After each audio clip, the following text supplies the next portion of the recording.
During the COVID-19 pandemic, there have been heroes of all kinds.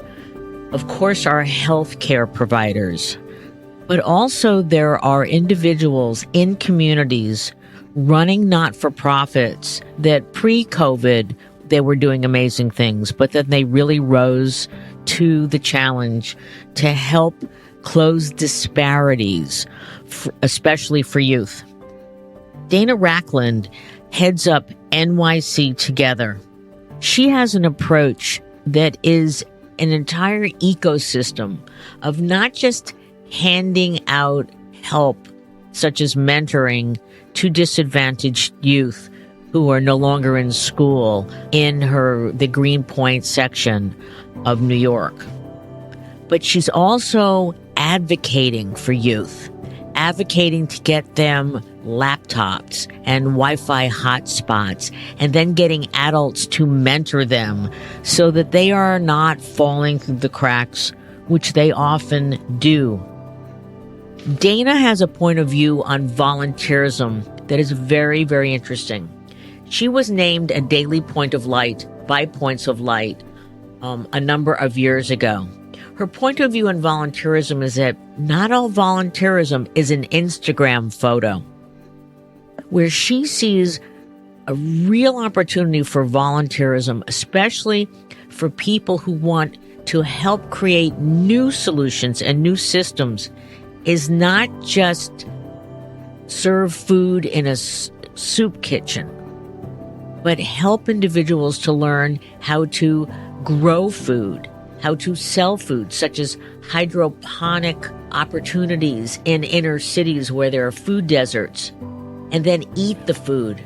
An entire 360-degree system, whether it's helping kids with education, helping them get summer jobs that you'll learn from her conversation with me, just truly making an impact. And so volunteering can truly be as intellectual as well as hands-on to truly make a long-term impact. Dana Rachlin and New York City Together. Hi, thank you for having me. So Dana, tell us where in the New York area you are, and then what you are doing to help people during the pandemic. Sure. So I am located in Greenpoint, which is in North Brooklyn. And my organization, NYC Together, does direct service throughout North Brooklyn. And then we do some advising and policy work throughout the entire city. So we have touch points all over the city, but we mostly focus on direct service with youth in North Brooklyn. So neighborhoods ranging from East New York, Brownsville, Bed-Stuy, Williamsburg, Greenpoint, all those types, Crown Heights. So that's our catchment area. And so you founded NYC Together when? NYC Together was founded 5 years ago, actually May 5th, 2015. So we're coming up on our 5-year anniversary. Happy anniversary. Thank you. So obviously our big plans are quite different now. But it was founded 5 years ago, and it was born out of this idea that we can change what is happening in communities by shifting culture around policing. And essentially, I was working in the criminal justice reform space for 5 years, and specifically with young people who were touching the system. And all of those young people had two things in common. One, their communities were really over-policed, and the police constantly had an eye on them. And two, their schools were constantly targeting them for punitive measures like suspension and expulsion. We said, why are we waiting for young people to get into the justice system to change the trajectory? Why don't we change the culture inside of their schools and inside of their communities with police, which really puts the onus on the adults and people with power like police officers and school educators to change how we interact with young people and see that we cannot provide criminal solutions to social problems. We launched that in 2015. Yeah. And since then, we've grown from a small idea/project into working citywide with major elected celebrities, and most importantly, with decision makers within the Department of Ed and the New York City Police Department to kind of shift their mindsets around how they function. And why did this issue touch you so much? I mean, the issue of why it is really a personal responsibility that I felt. I grew up in Staten Island, in the South Shore. I never saw people of color. I was really in an insulated community until I went to high school. And then after high school and college, I went to a college that I had, no people of color almost in any of my classes. Ends up my best friend from college was a black girl, or is a black girl from Senegal. She's still my best friend. And I said, what's happening here? It's not about choice. It's about opportunity. It's about access. And then when I went to work in Staten Island, I was working in the court system, and everybody that looked like me had a lot of power and was making decisions. And everybody that was a person of color was, having to live with those decisions. And that is really what interests me, is how do we create equity, and how do we understand in our own community that equity is good for everybody. Our humanity is found in how we behave in moments of crisis and how we level the playing field. And so the greatest gift I've ever been given was the ability to work within these systems, but with young people that are truly transformative in their thinking, and they're really quite wonderful and deserve only the best from everybody else. Can you shift a bit to the coronavirus? And certainly we have seen how it's had over-indexed impacts on people of color, people with less means, and how you've shifted NYC Together to continue on your path to providing and fighting for equity. One thing that I learned really quickly in my working before I even started the nonprofit was that there was this scarcity of resources except for the justice system, right? So we don't have enough money to make this park look nice. We don't have enough money to, fix these roads or create economic opportunity, but we definitely have enough money for police officers. And so something that we've done from the very beginning is said, okay, what are the resources that the city and state are willing to allocate to these communities? And then how do you make those resources work for the community? And so in Corona, we did the same exact thing. I knew as soon as they closed schools that when they're saying, okay, we're going to get laptops and Wi-Fi and all this other stuff out, I knew that there was no way that they were going to be able to mobilize to get to my students in a timely fashion. And I knew that my students were going to schools that often marginalized them to begin with, and they already had a hard time engaging in the education process. So they weren't going to be able to advocate for themselves, and their families were under all this stress as well. I take on a philosophy like I'm not going to wait for anybody else to do anything. And in that week from lockdown to starting remote learning, we reached out to some folks in the hip hop community that we partner with, Cinematic Records. And we said, hey, we have to raise money ASAP, and we have to buy all of our kids Wi-Fi hotspots and laptops. And, the hip hop community is wonderful to us. So Ebro in the morning on Hot 97 started talking about the issue, and Cinematic Records offered a record deal, a $50,000 record deal to one lucky person. And in order to submit your music, you had to make a $20 donation. And so from there, in 1 week, we were able to raise $10,000. And then you say, okay, now you have the laptops. What do you do with them? We mobilized the NYPD in their protective gear to help us make those deliveries to all these young people to make sure that they got it. So when virtual learning started, our kids were able to participate. Additionally, we raised money so that we could hire people that were laid off due to COVID to be educational advocates and virtual tutors for our young people. So right now, our young people have somebody checking in with them every day, going over their classwork, being an advocate for them with their teachers, were saying, oh, you didn't turn this assignment in or it wasn't done right. Well, now you have an adult getting on the phone, getting an email, say, hold on, I worked on that assignment with them. I know that that was done, right? So that's crucially important.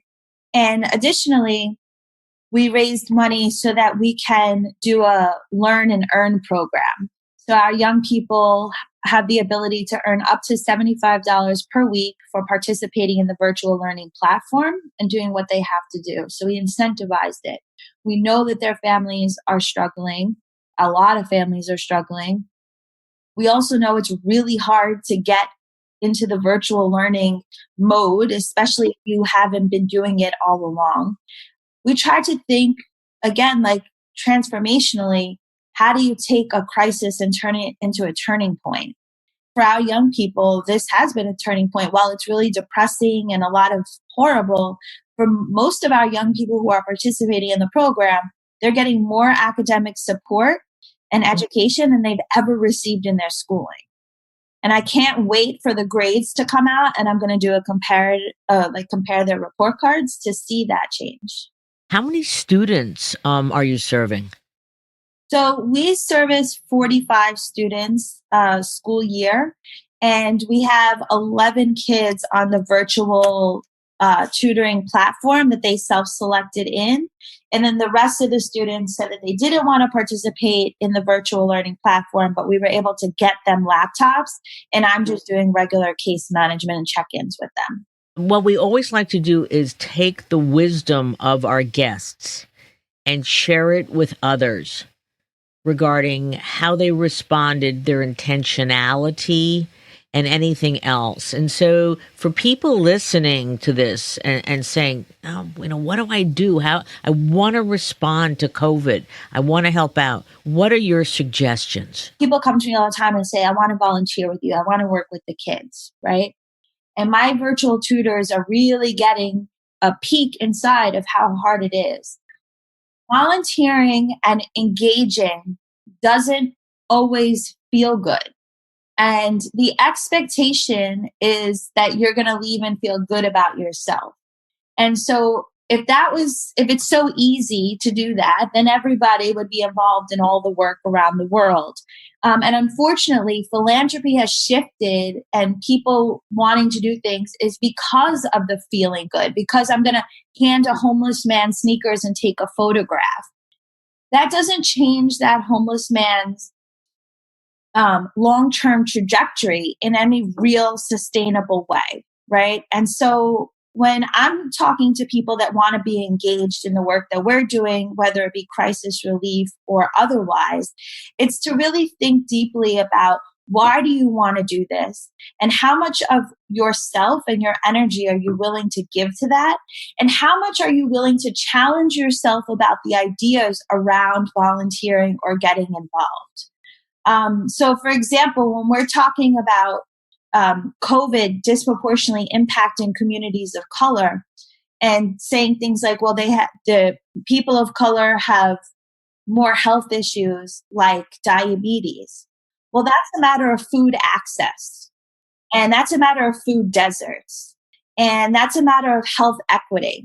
So how much are you willing to get involved in that, right? Because one way to get involved is we're going to do canned goods and all this food banking and all that. And that's wonderful. And I'm glad that people are finding a way to give.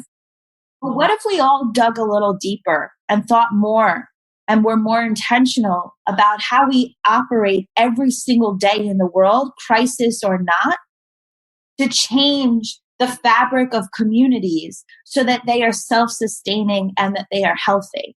Volunteerism and civic engagement really has to be internalized and not just be about the Instagram moment that you create, but really about the ripple effect that you create in your daily actions. So I know that that's not a good answer that people actually want to hear, but that's the truth of the matter. It's a matter of really using your voice and your position of power to fight for equity and systemic changes, and to be really conscious about why you're choosing to get involved in volunteerism. And I think, Dana, that point is so well made about volunteering, because there's a spectrum. to your point. There's the deep intentionality and systems change that you advocate for. And then there's the hands-on, I want to feed homeless or disadvantaged in a soup kitchen. And I think for our listeners, your point is, what do you want to do?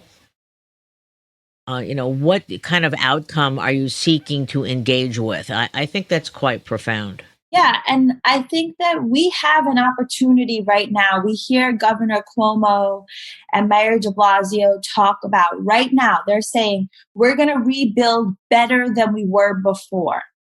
Yet none of the actions that are being taken or money being spent would allow me to believe that that's true.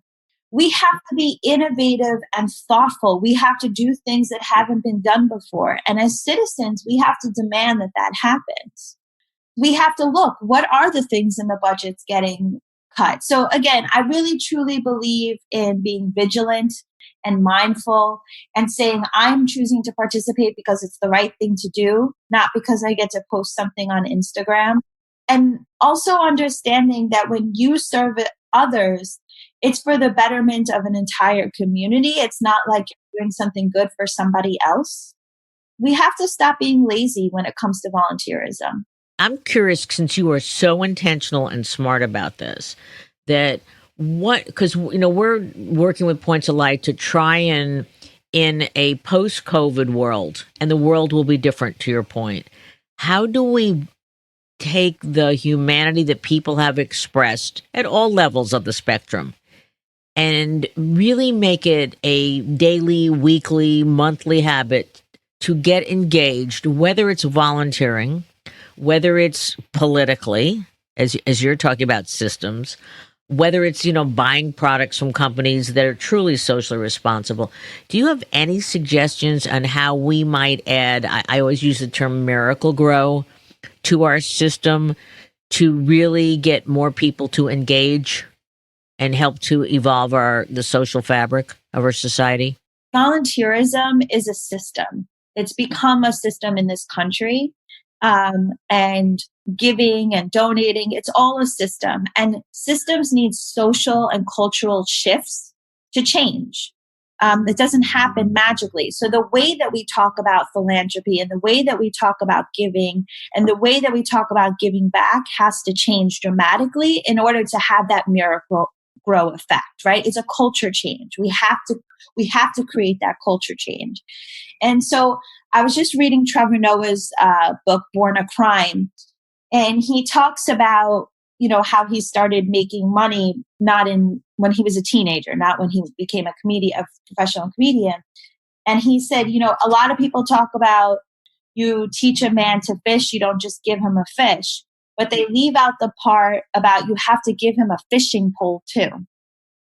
And so I think that that's really the place that we're at.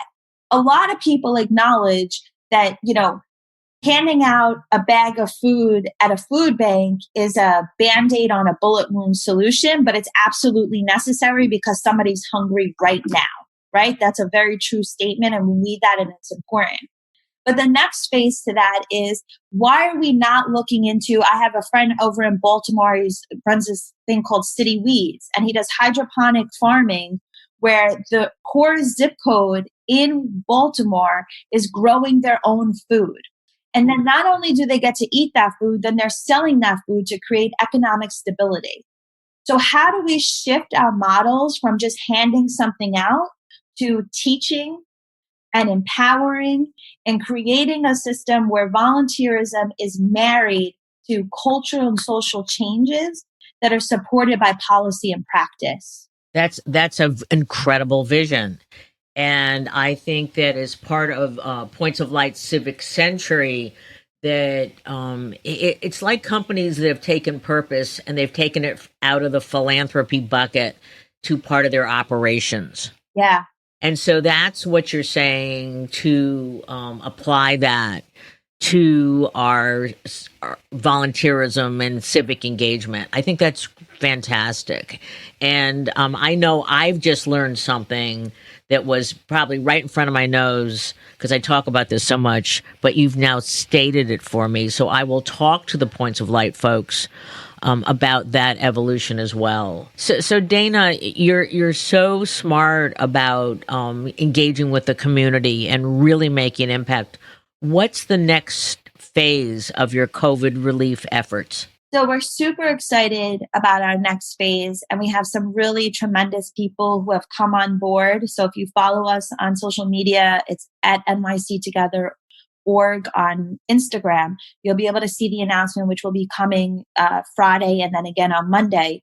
Is we are going to take on the summer youth employment problem as part of the financial destruction of COVID. Unfortunately, New York City has defunded summer youth employment, which would offer young people in communities that are, of course, the hardest hit by Corona and, of course, the hardest hit economically for generations, meaningful employment opportunity and financial opportunity, right? So now you have all these young people who are going to be unemployed, not have things to do over the summer, and they're losing out on that financial opportunity. So we're building out a virtual learning platform where young people will learn about the systemic issues that led to Corona hitting their communities the hardest, and then develop a public health campaign to educate their own communities. So using their voices, their creativity,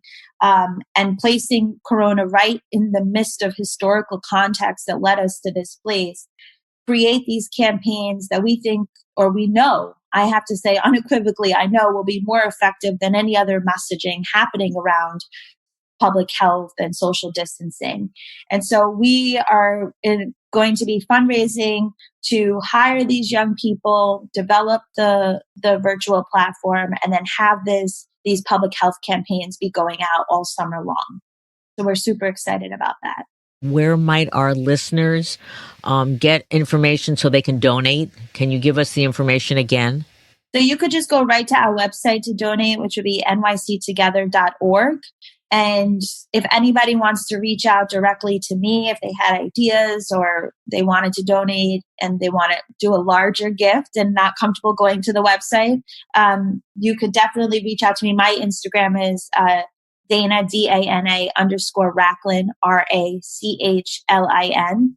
And we're going to be making those announcements later this week. And then the big one will come on Monday, where the whole campaign will be rolling out. And the target is to employ young people and have young people be the credible messengers around public health and safety for their own communities. Please keep in touch with us. We love to see the progress and see how we can share that with others that we know in the social responsibility movement. Oh, we would love that. We have some big celebrities coming on board, but of course we love a corporate donor or a corporate match. The more money we raise, the more kids we can hire.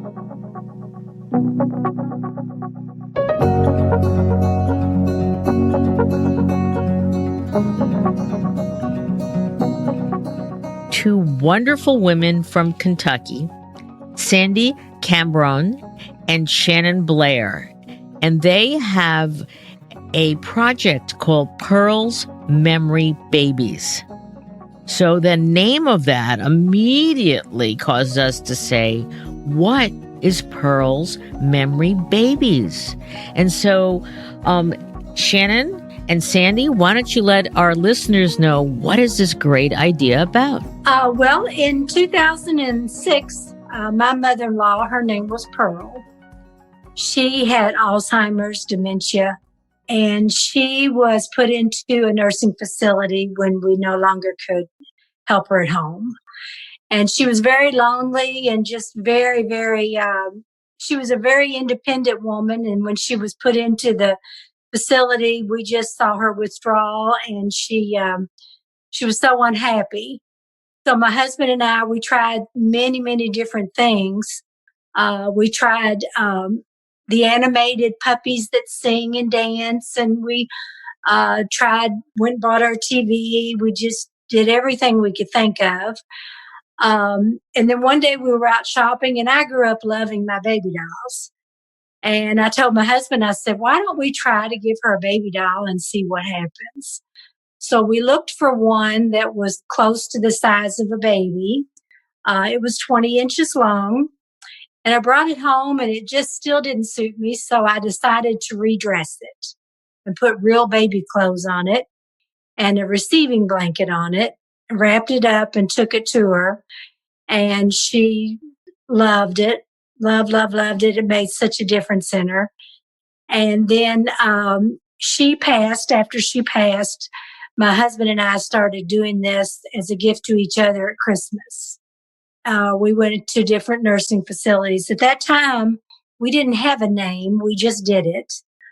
And then in 2018, I had a dear friend, Shannon, that I worked with, and her mother became ill with Alzheimer's. And maybe I can let you tell her a little bit about what she experienced. Yeah. So my mom was diagnosed with Alzheimer's several years before. And as Sandy said, we worked together. I actually hired Sandy, and we knew we had a special bond even back then because she would always say, gee, you remind me of my daughter, and just a special friendship. And during the course of this, I knew that her mother-in-law, Pearl, had Alzheimer's. I didn't know to what extent. I really didn't know the full story. But Sandy would ask me every day when I came into work how my mom was doing because I had to transition my mom and my dad into my house. And my husband and I became their caretakers. And she knew that the struggles that I had as a caretaker, and she knew how hard it was. She had been through it before. So I had to finally transition my mom into a nursing facility. She became ill. I couldn't take care of her any longer. And Sandy approached me one day at work and said, would you care if I gave your mom a baby? And I was a little confused, but he said, "What baby?" Because I didn't know the full story at the time. So she let me in on a little bit of the story about how this comforted her mother-in-law. So next day she came in and she actually brought me two babies, and they were in a carrier, and I was really shocked at how they looked because they were like lifelike. I was like, wow, those are like great looking baby dolls. So she asked me if she wanted me, if I wanted her to deliver them to my mom. And she was nice enough to make my mom's roommate one also because they like to share things. And I said, no, that's okay. I'm going to go in there. I'll give it to her. So later that evening, I went to the nursing home and I had the carrier with me. And when I walked into the room, I had enough time to pull the baby out. And my mom's roommate immediately just stuck her arms out and started crying and just give her to me, give her to me. So I walked it over to her and she pulled it up to her face and she was rubbing it around her neck. And this is a woman who hadn't had a visitor in 12 years, by the way. And she held it so close and like all I could do was cry. I didn't even say anything. And the nurses that night had a hard time getting it out of her arms to even dress her. So when I came to work the next day, I just told Sandy, like, I was so emotional. And I told her, I said, okay, I understand the baby doll now. And she went on to tell me the full story of Pearl. And because then I could understand it because I witnessed what happened. As I went back to, visit my mom, I visited her just about every day. These baby dolls became the focal point. All the women and even the men wanted to come into the room and hold the baby dolls. So Sandy approached me one day after I was telling her all these stories and how fun it was. And she said that she and her husband, Wayne, wanted to do something special for my mom's facility. And what about if we planned a delivery where we delivered baby dolls and puppies to everybody there? That way they wouldn't have to share them with each other. I was like, wow, that sounds like a lot of fun. So we did. So on Valentine's Day, 2018, we met at the nursing home and she had all the babies and puppies loaded up in the back of her car, which is now known as the Pearl Mobile. And Great. She had the red wagons ready to go, and it wasn't planned at all. We just loaded them up and we took them upstairs. And as they were having their Valentine's party, we just went one by one. And as Sandy was delivering, I decided to get out my camera and start taking some pictures and videos. And literally almost every resident there had the same response. It was tears. They would tell us about their kids.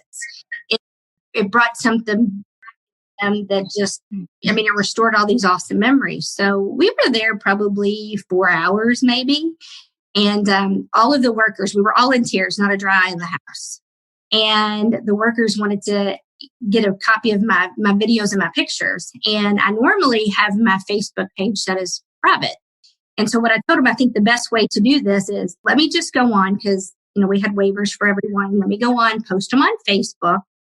I'll set my profile as public, and then you guys can go in and pull down the video, the pictures as you want them, and then I'll close it back up and make it private again. So at 8:00 that night, I posted all the pictures and the videos, and came into work the next morning. And my sister texted me about 8:30, and she said, "Shannon, have you been on Facebook today?" And I said, "No." And she said, "You might want to go on Facebook." That time we had 500,000 shares, and people were just contacting us like crazy. It went viral overnight. So then India pick up what happened from here. Okay. So then people started coming up to me that day, and because of the Facebook, and they asked me how could they donate. They wanted to help us buy another baby doll to take to somebody else. So by the end of the day, I had all these people, and I went to my daughter and son-in-law and my husband, and I said, "What do we do? This is unbelievable," because we hadn't planned it or anything. So my son-in-law said, we need to set you up a GoFundMe page. So he set up a GoFundMe page that night. And the next morning, it was already growing. And my daughter, she figured out how to set up the nonprofit and get in touch with all the legalities and get all those set in place. And the family just all did it all that night. And by the next day, it was grown again. It was unbelievable. I started crying that night. I said, we hadn't planned this at all. And I didn't feel like it was a plan, but I felt like we were in a big bus and God was driving it. I was just going to say the Lord, there is a Lord's hand in there. Absolutely. In this whole thing. And just to give you an idea, within the first 24 hours, we had been contacted by people in 17 different countries because they wanted to know so much about our organization and what we've done, because the videos and the pictures just told such a story. So let's pivot now to COVID-19. I mean, people are even more isolated. So how have you responded? And I know that, the elderly is truly the greatest population at risk. We keep our calendar pretty full. We have a waiting list. And so we have had places in line, and we were so excited to get out there because I felt like they needed them even more, being isolated. So I went and bought laundry baskets and put pink and blue satin ribbons through them, wove them in, and we loaded those up with babies instead of our wagons, and puppies and kittens.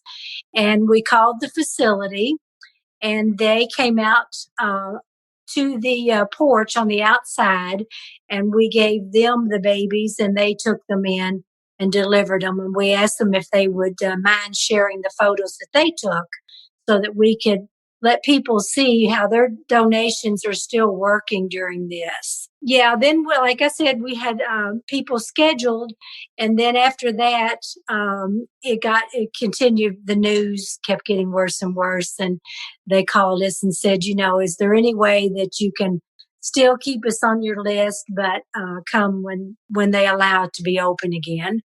So in the meantime, all that I can do is I have been actually emailing the nursing facilities, talking to some of the staff and the nurses, and just telling them that we're here and we're still praying for them, and we're getting the baby dolls ready, and everything's here ready to go as soon as we can get there. Right.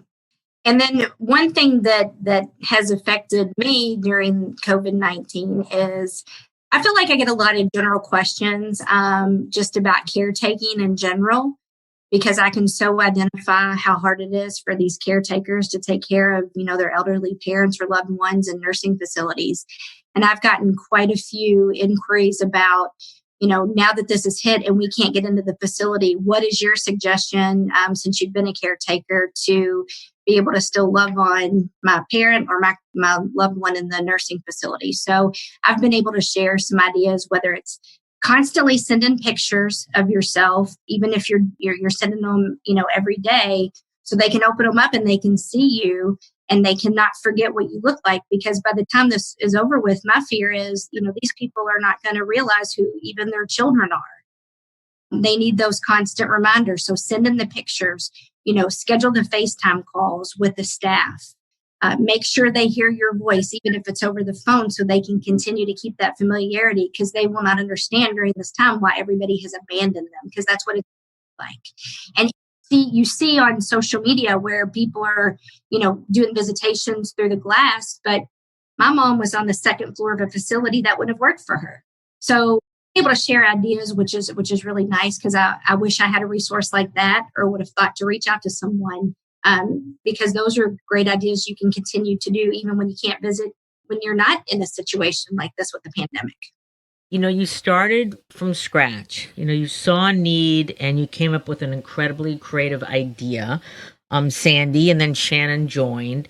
Do you have one or two insights that you can share with other people who are listening, who may want to start something that fulfills a need in the marketplace, whether it's during COVID or post-COVID, that they can truly create something as wonderful as you have? We've actually been asked if people could start chapters, and we actually don't do that, because there again, that's another realm that we have not explored. And like I say, we're small. We're just the two of us and the family behind the scenes. But Shannon and I are the only two that actually go out and do the deliveries and everything.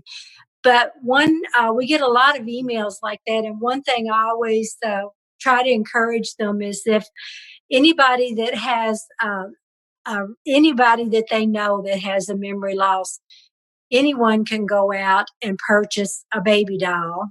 Ours are cloth bodies with the rubber hands and arms. They're not really special. They're just a normal baby doll. But when you take their clothes off and remove them and wrap them up in real clothes and soft blankets and make them unique, anybody can do that. And it's not pricey. You can get all prices of dolls, but if you can't afford an expensive doll, you can go, and buy a lesser expensive, and I think they'll still love it. Mm-hmm. And two, I think there's ways to create different ministries or missions, even having it a price tag, because the people I talk to, even if they can't do that, I'm constantly telling people, just visit. Even if it's for a half an hour and it's somebody you don't even know, just go in, because I feel like Sandy is so special in the way she delivers the baby. And part of it is the baby, but a big part of it too is the way she talks to them, the way she hugs, the way she interacts with them. She treats them like they matter, and they do. And I think a lot of people stay out of nursing homes because they're selfish. It's selfish reasons. It's tough when you're walking by someone and they're nonverbal and they want to hold your hand and try to talk to you, and it's uncomfortable for you. And I'm always telling people, you've got to get past that selfishness and just go visit. You don't even need a baby doll. Just how to make something great, even if it's outside of babies. You just got to do it. You can't rely on an organization, or, it could be a family member that just say, hey, I have a little bit of extra time today. What am I going to do? I'm going to go visit someone for 20 minutes because I want to let them know they matter. So I think that during COVID-19, there's been this, one of the maybe few silver linings is that people who are invisible in the normal course of life, whether it's, people helping in our local communities with trash collection, or of course our healthcare providers, but also our elderly, that, you're right, they are worthy people, and that to go into a home or facility and just share a story, hold a hand. If people just think about how they have felt feeling quarantined, felt cut off, they felt lonely because they can't see their kids or grandkids, they can't socialize like they used to be able to, that just described how someone feels in a memory care unit. And you've delivered how many puppies and babies? We're close to about 1,000. We're working close to 1,000 now. And you still have a GoFundMe page, is that correct? Yes, we do. Yes, we do. Pearl's Memory Babies? That's correct. They can get more information on our Facebook page. If you go to Facebook, you can search Pearl's Memory Babies. And we post all the pictures and videos from every delivery we do. So they're all loaded on there. And as a secondary resource, you can go to our website at pearlsmemorybabies.com.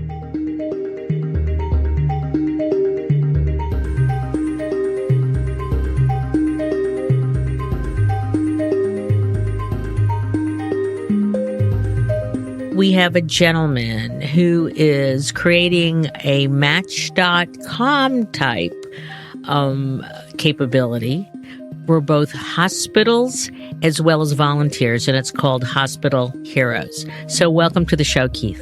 Thanks for having me.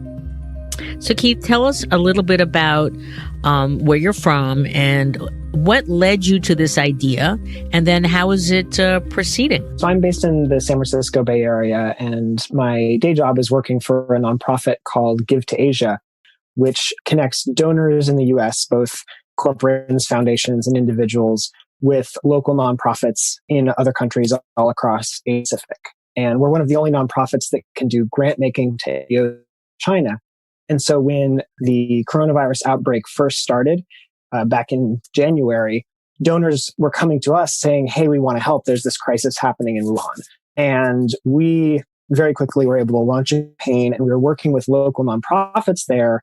And they're, of course, trying to figure out how they can help, because so much of this requires government response. And one of the things that we observed and that was really tragic was how hard this impacted healthcare workers. And so that's a lot of what we ended up funding. And it was something that we saw from afar that local nonprofits could really do a lot of good. As the crisis was coming here, some friends and I decided, hey, let's see if we can build something to support healthcare workers, because we know they're going to be so heavily impacted when this comes here to the rest of the world. You obviously had the capability, and so it allowed you to truly go quickly. I've heard the term at the speed of the pandemic. Yes. Yeah. So how quickly did you get Hospital Heroes up and running? Yeah. So we came together through a network of people called COVID Accelerator, which is a community that is building projects to help with COVID-19 response. And so my friend Andrew and I, who started this, all of a sudden were connected with a bunch of volunteers. And the challenge that Tito, one of the creators of COVID Accelerator, gave us is, what can you build in 2 weeks?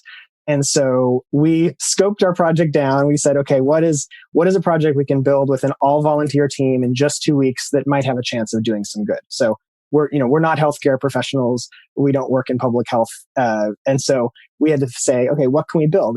And what we decided to build was a tool that makes it easy for healthcare workers or anyone working in a hospital to ask for help, and for volunteers to respond. So that was really a great kind of requirement to truly get you focused and moving forward. So talk about the app and what's been the response. So what we built is a web application, sort of a platform that allows hospital workers to post requests for things like, they need meals for their team. They need a safe place to stay so that they don't get their family sick. They need someone to walk their dog. And those requests are then matched by our volunteer coordinators behind the scenes with a huge number of volunteers who showed up and just offered to help. So in the first, we've only been live for less than a month now, and I think we've had over 400 volunteers across the country, and even some from across the world, say, "Yep, sign me up. If there's someone in my area, I will help them." And so can you share with us some stories? I'm sure you have a lot of the match outcome. I think one of the most ambitious requests that we had was from an ER doc in Brooklyn who said, "I just need food for my entire team as often as possible." we have food for 50 to 60. And one of our volunteers took that as a challenge and figured out how to have this was in the early days when food delivery was uncertain, and found a way to have pizza for 50 delivered to this hospital in Brooklyn. So that felt really good to see those photos come back. And there are other requests, just these touching requests. There was a nurse in Santa Cruz who works in San Jose, and so has a long commute, and she had a golden retriever that normally is a therapy dog in the hospital, but she didn't want to bring the dog during the pandemic, so she needed someone to just take care of her dog. And so we get these these simple requests that are just small things we can do to make frontline healthcare workers' lives a little bit easier. So do you need more volunteers? We would love more volunteers because it's a big country. And so even though we have lots of volunteers in some areas, more coverage is great. But the biggest thing, honestly, that we need is connecting with more healthcare workers who need the help, because they're really busy. They don't necessarily know this exists. So if there's someone in your life or someone who could use help and maybe is afraid to ask for it or doesn't have the resources already in their network, we might be able to help them out. This is just one small project. There's so many people doing amazing things out there to help hospitals in their individual communities. And really, the thing we were trying to solve is what's the tool that anyone can use anywhere to ask for help if they don't have those resources in their personal network. So we would love to get the word out and just make this available to people who need it. I'm just curious, how much are your volunteers? Have they cut back some of their offerings because of the stay-at-home mandate, or are they volunteering virtually, or are they all doing hands-on? We encourage our volunteers to make sure they're following any local guidelines on social distancing, and so a lot of the services really do depend on some third party, like a food delivery or offering space. So we want them to make sure that they're being careful, but we haven't seen any drop off. I think there's actually just an amazing outpouring of support. Everyone understands the sacrifices that our healthcare workers are making, and I think there's a big appetite to help when that help is asked for. Absolutely. So what's the website that people can go to sign up? So folks can sign up to volunteer or to request help at hospitalhero.care, and you can find us there and get in touch.